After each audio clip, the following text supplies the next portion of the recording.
So welcome everyone to tonight's event. It's so nice to see you, and looks like we have a couple more folks coming in there. So we're going to start with some beginning comments and continue to let people join the call. And we'll be talking about how the evening's going to roll. So let's start with an intro. So welcome everyone to the Wenatchee Valley Museum and Cultural Center's 21st season of the Environmental Film and Speaker Series. It is my honor to share a land acknowledgement. The Wenatchee Valley Museum and Cultural Center is located on the traditional homelands of the Pasquosa, Wenatchee. We acknowledge the traditional lands and offer respect and gratitude to the Pasquosa and to the diverse indigenous peoples that reside in North Central Washington today. Good evening, I am Kimbrus Bond, and on behalf of the museum and especially the Education Department, we are so pleased to offer this evening's showing of 2040 with our sponsor, Sustainable Wenatchee. Before we begin the presentation of the movie and then conversation, I would like to let you know that the Environmental Film and Speaker Series exists to provide stimulating and educational opportunities to encourage conversation and consideration of a variety of topics that address our environment on many levels. The next Environmental Film and Speaker Series presentation is on the first Thursday of March and will be sponsored by Chelan Douglas Land Trust.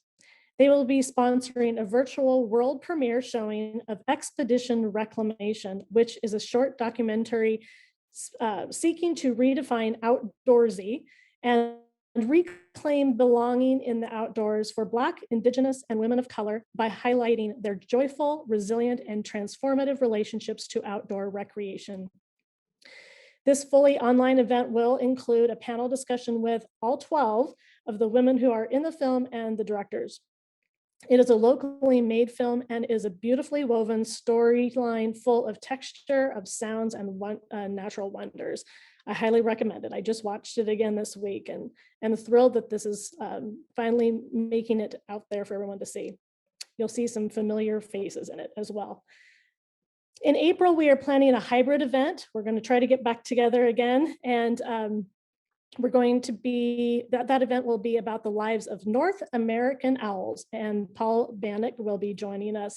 There will be limited in-person seating at the museum, and for this vivid presentation, he'll be giving a talk, and then he'll be doing a book signing for those who wish to purchase his book at the museum. The Winter's Tale will conclude the season in May. It was postponed due to the January snowstorm, and this hybrid event will also have limited seating at the museum, where we will join with Randy Lewis and guests to experience his Indigenous stories of this place through film, storytelling, music, and geology. I highly encourage everyone on Pasquosa lands, especially, to participate and experience this event and the history through that lens. If you are interested in sponsoring an event or recommend a movie, please reach out to me either in the chat tonight, or you can find me at the museum. You can give a call or an email at kbond@wvmcc.org. I'd also like to encourage you, if you're not already members of the museum, to definitely update that membership, as there are many benefits, including sales in the gift shop, special events that we plan throughout the year, and it's a great way to support local. Once again, welcome and thank you for participating in this event. Tonight, I welcome Jana Fishback, the Executive Director and founder of Sustainable Wenatchee. I'm grateful for her diligent work in the Valley to educate and inform the community about ways we can limit and refrain from use of some products and practices while finding new and sustainable processes for our personal, home, business, and community use. So welcome, Jana. I know you have some beginning comments, and then we're going to be emceeing the rest of the call tonight. So welcome, Jana. Thanks, Kimbrus. Good evening, everyone. The staff and board of Sustainable Wenatchee are very excited to sponsor this film tonight. Sustainable Wenatchee's mission is to promote a culture of environmental stewardship and social sustainability in North Central Washington. And we do that by educating and inspiring people to live more sustainable lives. If you don't already follow us, be sure to check out our webpage at sustainablewenatchee.org And if you'd like our monthly updates, you can subscribe to our e-newsletter that I send just once a month at the bottom of our homepage. You can also follow us on Instagram and Facebook. I think this film accomplishes what we aim to do at Sustainable Wenatchee, which is reminding us what's at stake without being all doom and gloom. It offers hope by sharing solutions that we have available now. And if implemented now, we can have a real promising year 2040. I personally really enjoy the format as a letter from the director to his 4-year-old daughter, as I have a daughter about the same age. We get a glimpse into what their future could look like with some fun futuristic special effects. I hope that you enjoy the film as much as I did, and please stick around for some discussion afterwards. As you watch, be thinking, how could this fit into our lives now in 2020 in the Wenatchee Valley? And what could we be doing today to join the regeneration? Since tonight's event is a Zoom call, we ask you to remain muted and have your screen off while we watch the movie, and then join us afterwards for conversation. You can select speaker view in the Zoom menu. Many of you will find that in the upper right corner of your screen. During the film, you can feel free to use the chat for questions about the film and to prepare for our conversation there. And now give us just 1 minute while we prepare the film. Thanks.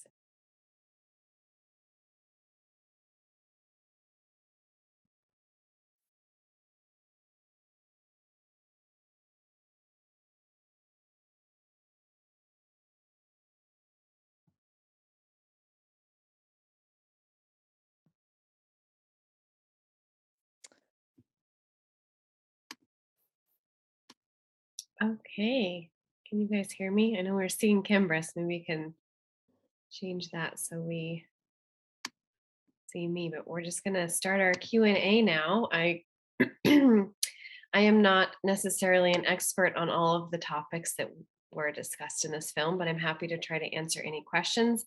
But even more than that, I would just love to hear feedback of what people saw and were really impacted by. I encourage you to unmute and share, or you're welcome to share in the chat. But I'll just start us off with the question um, of all the solutions that were shared in this film, what kind of stands out to you as one that we could implement the best here in North Central Washington?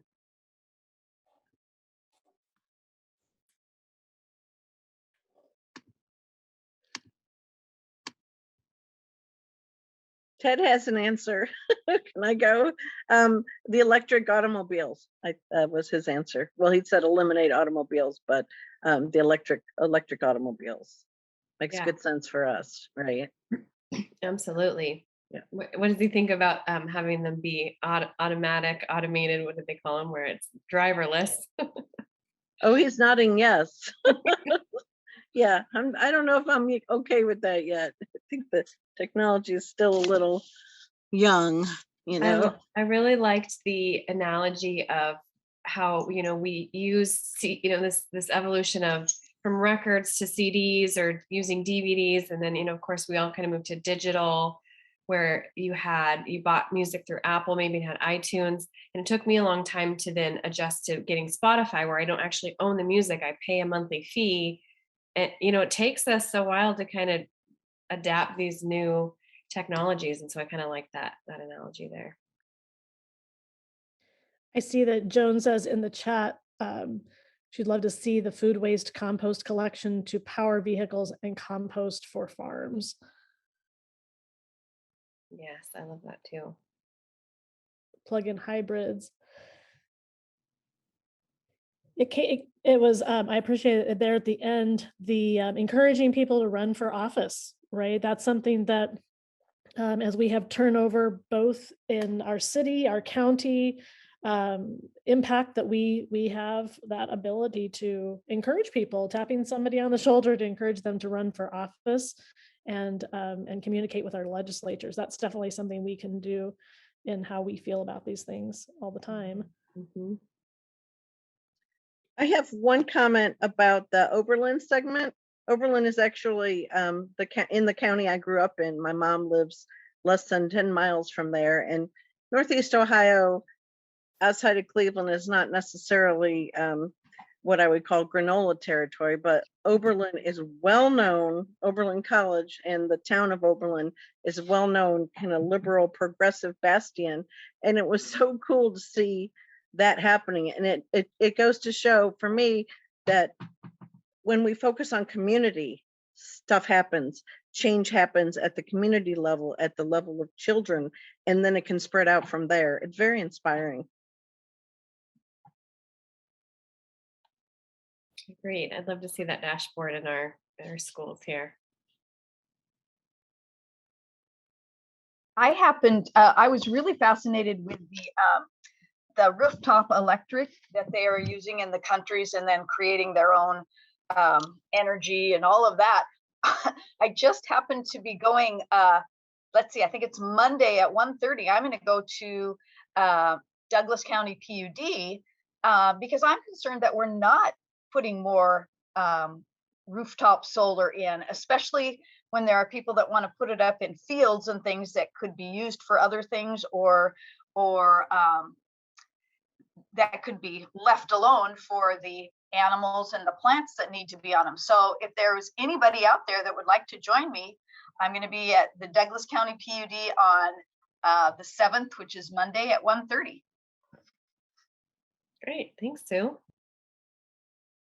I know that topic, in the hydroelectric region that we are in, on other calls that I've had around the environmental films, the concern of how cheap, so to speak, our energy is, and that segment definitely spoke to me as well around how long is that sustainable, and then the other issues that we don't necessarily dive into as much around salmon and the migration and other concerns. So it was interesting to see that that aspect and what that would look like for our region.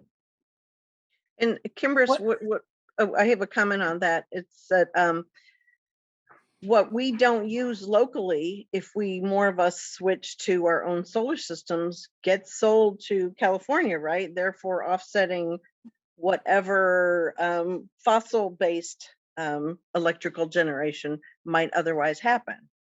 Mm-hmm. What is the event at Douglas County PUD that she was talking about? Well, it's just one of their commissioner meetings, and a while ago, as a group of us had met, we were concerned about the solar farms that were going on up in Douglas County. And so one of the goals that our group set was to talk to the PUDs about more solar energy and doing exactly what Betsy's talking about, not because we need to lower our electrical bills, but so we can share what we have with others. Plus, there's always the big concern about, water. I mean, it's going to get harder and harder to have the water that we need. So this is just a basic commissioners meeting. I just happened to have set it up. I'm going to go and make a public comment. So I'm just saying, if anybody would like to come with me, the more the merrier. Thank you. And I see Joan's comment here that Jim White has prototyped a solar battery like the ones they're talking about on the microgrid. So I think that's the power of this too. I mean, groups like yours, Jana, who are bringing these topics to light and being able to, kind of bring people together on these topics is really impactful, because when they, when people come out in mass, that's where action really is taken. Great comments here. Yeah, thanks for sharing, everybody. I was curious if people, we have many farmers, and they talked about big ag, and I'm thinking how my family has been part of the farming industry for my whole life, and some of them are orchardists, some of them are organic farmers, and provide for the farmers market for decades. And I guess there's a part of me that's really concerned about how the small farmer continues to get leveraged out, right? How do we support the local farms, whether it's purchasing CSAs from where, the different farmers, or making sure that our orchardists continue to have opportunities. And so I was curious if others had comments and how we can support that effort, or how what they're seeing locally, where we can support local ag more. Yeah, I see in the comments someone asked if regenerative practices are being used locally, and I imagine that they are for, like you said, kind of the smaller farmers. Exactly. I don't know about some of the bigger scale things, like bigger orchard companies, fruit companies, or thinking about kind of out towards Quincy and some of the bigger scale things. I don't know. I would love to know that, or do what we can to encourage that.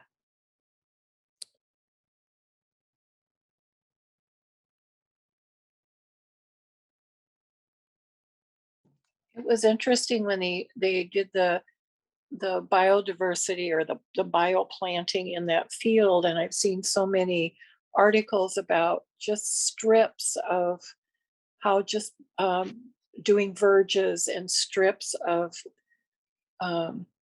sorry, I can't even talk, of varieties of plantings just to attract pollinators, and how it's actually increased production in large farming and orcharding.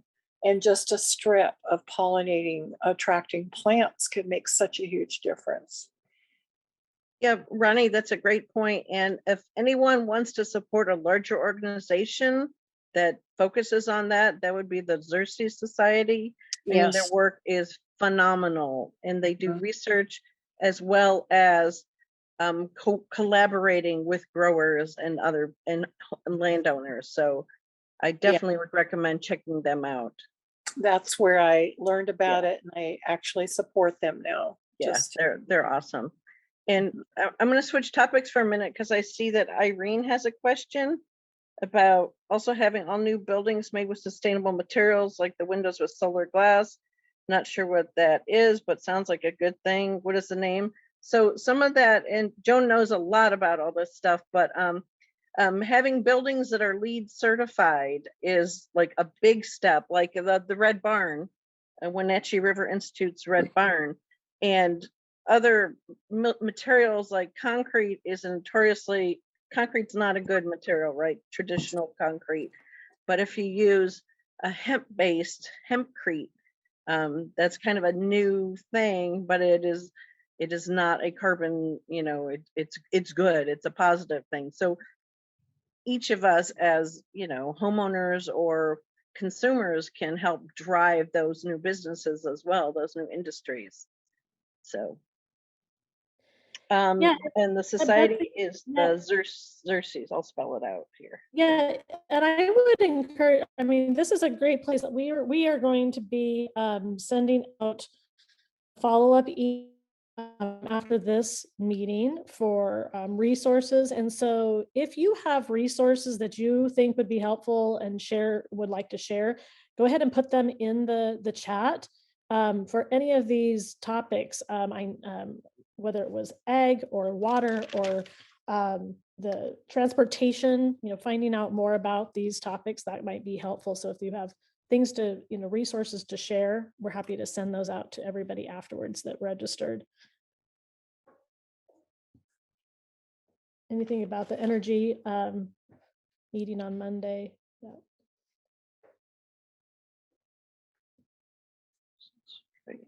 I can ask one more question before we go, if we have time for that. I was curious if anyone saw anything where they said, no way, I can't, it was too futuristic, or you just couldn't even imagine something like that happening. Did anyone have any of those reactions as you watched this?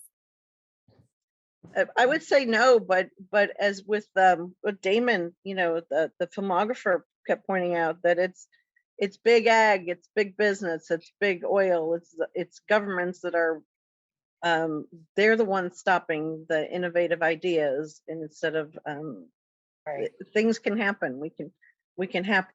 It can happen. It's possible.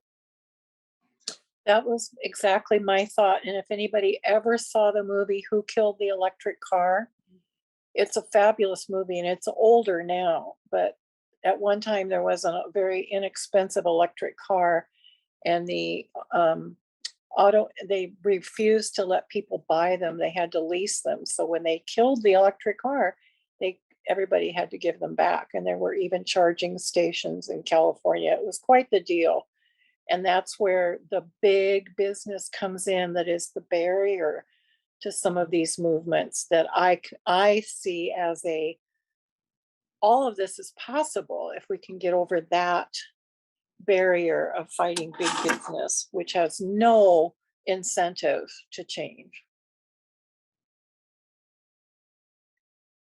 I'll just add on that when they were talking about Kate Raworth and the donut economics, because she's very popular in ecological economics, trying to encourage people to think beyond gross domestic product, GDP, as what we value, towards things like the genuine progress indicator, which includes things like education for women and more equality, housing, and those sorts of things that were talked about. So check out her writing as well.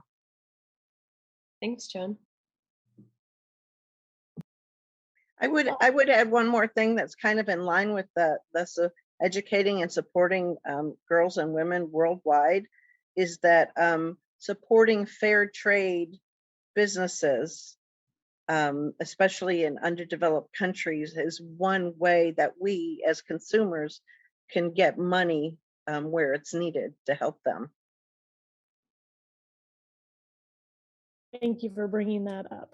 That is a key thing in my heart, and where I spent a lot of my years of life supporting fair trade movements and shopping, how we consume, and ways that we can have an impact locally and globally. So yeah. It's a lot of people there in the middle of the donut that he was talking about, that it relies on all of us to work together. So thank you everyone for joining. I know that we're losing a few folks here, and Jana, do you have any upcoming education opportunities or things that you have with Sustainable Wenatchee that we should be aware of? Yeah, I'll share that save the date. It's a little ways away, but save the date for our Earth Day Fair. That's going to be happening in person again this year. Depending on how things go, that's the plan for an indoor/outdoor event again at Pybus, and that is April 23rd, Saturday, April 23rd, from 10 to 2. We don't have a lot of classes or things like that going on, because right now we're kind of working behind the scenes to get our waste and recycle directory online really soon. So that's really exciting. We're going to be revealing that shortly. And the people that follow us, that subscribe to my email updates, will get the first chance to kind of pilot that out. So there's an incentive there. So just a reminder that you can do that at our website. And if anyone has any questions for me, I'd be happy to answer them. You can email me at hello@sustainablewenatchee.org. And yeah, be in touch. And thank you so much for sponsoring tonight's movie. What a fabulous movie to really get us thinking about what we can do individually and in our communities, and to work together. It's encouraging on so many levels to find movies that bring hope. I know that so many can be so discouraging, and this is one that had its whimsy, but it was also straight to the point on so many topics. And so thank you for offering this to our community. Thank you for joining us here with the museum. I appreciate everyone's participation and willingness to continue to come on to Zoom and partner with us on all of these different things that we're doing. I encourage you to join us next month. We have, as I stated at the beginning, we'll have another one that'll be on Zoom, and then hoping for a couple of hybrids as we move into the spring. So once again, Jana and your board members, I see everyone, thank you so much for your sponsorship and for making this possible. And thank you for everyone joining us tonight. Have a lovely evening. Thanks, everybody. Bye.